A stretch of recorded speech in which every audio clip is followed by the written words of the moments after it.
friends, welcome back to English with Yogita Kumari. Friends, in this video we are going to understand word and morphemes. Friends, this is my English notes which I have written. तो हमने क्या देखेंगे आज इस video में कि जो word होता है वो क्या होता है, मॉर्फीम्स क्या होते हैं. Friends, in introduction I have written as we study the structure of a part of speech in respect of its sound. जैसे कि हमने पार्ट ऑफ स्पीच पढ़े हैं, ठीक है, सबने छोटी क्लासेस में पार्ट ऑफ स्पीच पढ़े होते हैं. क्या होते हैं? Noun, pronoun, verb, adverb, adjective, ठीक है, ये हमारे पार्ट ऑफ स्पीच होते हैं. तो स्पीच क्या आती है? हमारी एक साउंड जो हम बोल के बताते हैं, स्पीच देते हैं तो साउंड्स क्रिएट करते हैं. तो आगे क्या बोलता है? Art speech is made of structure which are further made of word and word are made of phoneme. तो जो हमारी स्पीच होती है वो किससे बनी होती है? मिलके वर्ड से. और जो वर्ड होते हैं वो फनीम से मिलके बने होते हैं. राइट. फॉर एग्जाम्पल देखिए, I have written one sentence, I live in Delhi. तो लिव क्या, आई क्या है यहाँ पे? प्रोनाउन, ठीक है. तो लिव ये स्टेट वर्ब बता रहा है हमारा, ये वर्ब होती है. वर्ब हमारी ये जरूरी नहीं कि एक एक्शन ही होगी, ये होती है स्टेट वर्ब भी होती है, एक्शन वर्ब भी होती है और इवेंट वर्ब भी होती है. अगर आपको इसकी ज़रूरत हो तो आप कमेंट में बता सकते हैं कि मैं अलग वीडियो बनाऊंगी.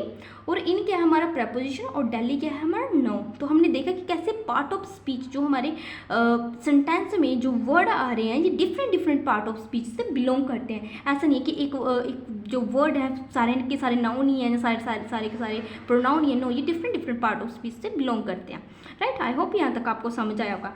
नेक्स्ट आप देखेंगे जो फनीम क्या होते हैं. फनीम अब होते क्या? हमने तो देख लिया कि वर्ड फनीम से मिलके बने होते हैं. फनीम क्या होते हैं? लेटर्स लाइक प, ब, ट, सम, है ना. कोई भी हम जितने भी लेटर्स होते हैं हमारे इंग्लिश में जो है उसको आप फनीम बोलते हो. और फनीम क्या होते हैं आगे? मोर्फीम. जो फनीम से मिलके क्या बनता है? मोर्फीम. जैसे कि कोई वर्ड उठा लिया, उसका जो मीनिंग बनता है, जैसे कि BOY बॉय, जिसको आप वर्ड बोलते हो, ठीक है. फनीम से मिलके बना मोर्फीम और मोर्फीम से मिलके बनते हैं आपके सेंटेंस. राइट. जैसे कि आई एम अ बॉय, ठीक है, यहाँ पे आप मोर्फीम ने दे दिया वर्ड आपको एक, और वर्ड से क्या बना आपका पूरा सेंटेंस. वर्ड लेते हो आप और पूरा सेंटेंस क्रिएट कर देते हो. और सेंटेंस से आपका क्या बन जाता है? Discourse, text. देखा आपने कैसे एक पहले चला आपका मोर्फीम जो कि लेटर्स होते हैं, लेटर से मिलके आपको बनता है मोर्फीम. मोर्फीम एक वर्ड होता है और मोर्फीम्स के आगे आपका बनता है पूरा सेंटेंस, और सेंटेंस से आप जोड़ के पूरा बना देते हो आपका टेक्स्ट और discourse. Okay. Next is, as we know that the study of speech sound or phonemes are comes under one label, namely phonetic or phonology. तो जो स्पीच साउंड है ये हमारे इंग्लिश में एक ना पूरी बुक होती है फोनेटिक की. तो फोनेटिक क्या होता है? जो हम मतलब कि साउंड्स निकालते हैं अपने मुंह से, कुछ बोल के हम बताते हैं. जैसे कि कोई स्पीच देते हैं, कोई स्पीच के हम साउंड्स निकालते हैं, आपको साउंड्स को ही आप फोनेटिक और फोनोलॉजी बोलते हो, जो कि इसके लेबल के अंदर आती है. कौन से लेबल? फोनेटिक और phonology. There is no doubt that study of its phonology is an essential part of the full text. तो हम डिस्कोर्स ऑफ एनी लैंग्वेज, कोई भी लैंग्वेज है उसका जो टेक्स्ट है, जो उसका पूरा डिस्कोर्स है जो लिखा हुआ है वो क्या है? Study of phonology. जब हम उस टेक्स्ट को बोलते हैं, साउंड्स निकालते हैं मुंह से, तो क्या आता है वो? Study of it's a phonology. Study of phonology क्या होती है कि एक वर्ड की कैसे उसको साउंड्स निकालनी है, वर्ड को कैसे हमने प्रोनाउंस करना है, that's called phonology. Next is morpheme is the next higher unit of phoneme. Right. तो फनीम के आगे आपने यहाँ पे तो आपने देख लिया कि जो स्पीच साउंड है जो एक फनीम है उसको आप क्या बोलते हो? फोनेटिक बोलते हो, ठीक है. फोनोलॉजी बोलती हो कि अपने मुंह से कुछ साउंड्स निकालने, लाइक जैसे हमने यहाँ पे पढ़ा था प प प. तो ये क्या? प हमारी साउंड निकल रही है मुंह से, ब साउंड निकली है, ट साउंड निकल रही है, ठीक है. तो ये आपकी क्या आती है? फोनेटिक के under. Next is morpheme is the next higher unit of phoneme. तो फनीम से बन के आपका बन जाता है मोर्फीम. मोर्फीम जो फनीम की थोड़ी हायर यूनिट है. जैसे कि वहाँ पे आपका लेटर था, लेटर से मिलकर आपका वर्ड बना, तो ये का हायर यूनिट होगी फनीम के आगे. The smallest meaningful part of that we can find in a word is called morpheme. Right. कोई भी वर्ड है तो इसमें क्या बता रहा है कि कोई भी आपने लेटर उठाए, तो ऐसा नहीं है कि आपने कोई भी लेटर उठा लिया उसको जोड़ दिया, नहीं. उसने क्या बोला? The smallest meaningful part that we can find in the word is called a morphemes and combination of morphemes is called a morphology. तो बोलता है कि कोई भी वर्ड अगर उसका मीनिंग डिनोट कर रहा है तो दैट इज कॉल्ड अ मोर्फीम. जो फनीम से मिलकर बना होता है, वो एक स्पेसिफिक मीनिंग डिनोट करता है, तो उसको आप बोलते हो मॉर्फीम और कॉम्बिनेशन और मॉर्फीम। अब उसने क्या बता दी कि जो मॉर्फीम होते हैं ना, उनके जो उसको अगर दो मॉर्फीम को आप कंबाइन कर दो, जोड़ दो, तो वो क्या बन जाती है आपकी मॉर्फोलॉजी। फनीम, मॉर्फीम और मॉर्फीम, दो मॉर्फीम अगर आपने कंबाइन कर दिए तो वो क्या बन गई आपकी मॉर्फोलॉजी। फॉर एग्जाम्पल एलिमेंट, तो इसमें क्या आप बता रहा है, इसमें ओनली वन ही, एक ही इसका मॉर्फीम है। Next is agreement, agree plus ment, आपका अग्री भी एक मीनिंग है, पूरा फुल मीनिंग दे रहा है, और मेंट भी एक पूरा एक सफिक्स है और फुल मीनिंग दे रहा है। मेंट किसी के भी साथ लगा दो तो वो एक नाउन का रूप दे देता है, जैसे अग्रीमेंट, और इसके मेंट को आप डिफरेंट वर्ड के साथ जब आप लगाते हो तो वो एक नाउन बन जाता है। तो यहाँ पे क्या कितने हमारे मॉर्फीम है, agree plus ment, agreement. Unpleasant, unpleasant यहाँ पे कितने मॉर्फीम है, 3। First is un, next is please, ENT, and 3 morpheme unpleasant. Fourth is personality, ये इसमें कितने मॉर्फीम है, 4 morpheme. First is person, EL और IT, it, IES, is, personalities, right, इसमें हमारे 4 मॉर्फीम्स हैं।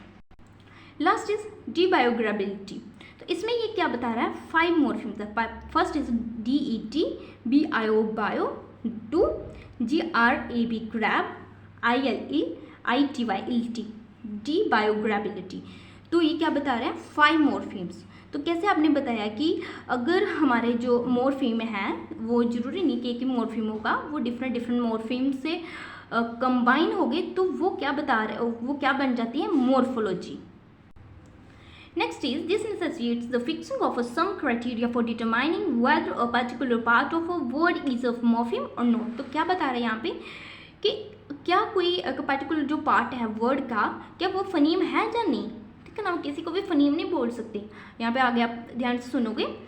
Linguistic have found 3 main criteria for identifying morpheme. तो linguistic जो हमारे हैं उन्होंने 3 क्राइटेरिया बता दिए कि किसको आप मॉर्फीम बोलोगे और किसको आप नहीं मॉर्फीम बोलोगे। First rule is a morpheme is a meaningful unit, either a complete word in itself or a part of a word with its own meaning। जिसके आपको मैंने पहले भी बताया कि morpheme क्या होता है, आप किसी भी लेटर को, किसी भी फनीम को उठा के जोड़ के morpheme नहीं बोल सकते, नो, क्योंकि उसका because it should have a specific meaning. जैसे इसने भी बता दी कि morpheme is a meaningful unit, ये एक मीनिंगफुल यूनिट होती है, उसका कोई मीनिंग होता है, उस वर्ड का, उस मॉर्फीम का कोई मीनिंग होता है। आइदर कंप्लीट वर्ड, तो पूरा कंप्लीट वर्ड भी हो सकता है अपने आप में, और पार्ट ऑफ वर्ड, ऐसे जैसे मैंने आपको बताया था कोई अग्रीमेंट, अग्री प्लस मेंट, अग्री का भी मीनिंग है और मेंट का भी मीनिंग है, लेकिन उसको उसने कंबाइन कर दिया, फिर भी वो एक मीनिंग डिनोट कर रहा है। तो ये एक कंप्लीट भी हो सकता है और एक पार्ट ऑफ वर्ड भी हो सकता है विद इट्स ओन मीनिंग, लेकिन उसका मीनिंग दोनों का था उसमें, जो हमने पीछे पढ़ा था agreement. Next is a morpheme cannot be further subdivided into smaller meaningful unit or a part without changing or and destroying its meaning। तो आप ये नहीं कर सकते कि फनीम को आप सब डिवाइड कर दो, नो, मतलब उसको सब डिवाइड आप तभी कर सकते हो अगर हम उसमें कोई चेंज कर दें या उसको आप पूरी तरह डिस्ट्रॉय कर दें। जैसे कि मैंने बताया था कि आपको बोए, ठीक है, बोए को अगर आपने उसको आप क्या डिवाइड करो, उसका आप सब डिवाइड नहीं कर सकते। अगर आपने उसमें ऐसे लगाते हो तो उसका मीनिंग चेंज हो जाता है, तो उसमें चेंजिंग करनी है, आपने चेंजिंग करोगे कि कैसे, ऐसे लगा के, लेकिन उसका वो एक सिंगुलर था, ऐसे लगा दिया आपका, वो प्लूरल बन गया, उसका चेंज कर दिया आपने। और दूसरा केस आप डिस्ट्रॉय कर सकते हो उसके मीनिंग को।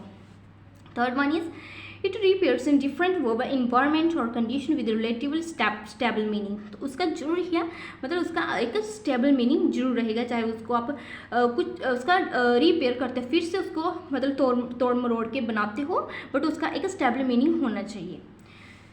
एग्जाम्पल्स यहाँ पे दी हुई हैं। Arm chair, first is arm plus chair, ये दो हमारे मॉर्फीम्स हैं, आर्म प्लस चेयर, लेकिन ये पूरा मीनिंग डिनोट कर रहे हैं। Next is air tight, air plus tight, air का भी मीनिंग है और टाइट का भी मीनिंग है, एयर टाइट। वर्कमैन, वर्क का भी मीनिंग है और मैन का भी मीनिंग है। अगर आप इसको तोड़ते हो तब भी इनके मीनिंग डिनोट होते हैं, मीन्स दीज आर मॉर्फीम, ये भी मॉर्फीम है, ये भी मॉर्फीम है और ये भी मॉर्फीम है, ऑल्दो दे आर कंबाइन, लेकिन ये कंबाइन मॉर्फीम है, ठीक है। Alright, workman and chairman.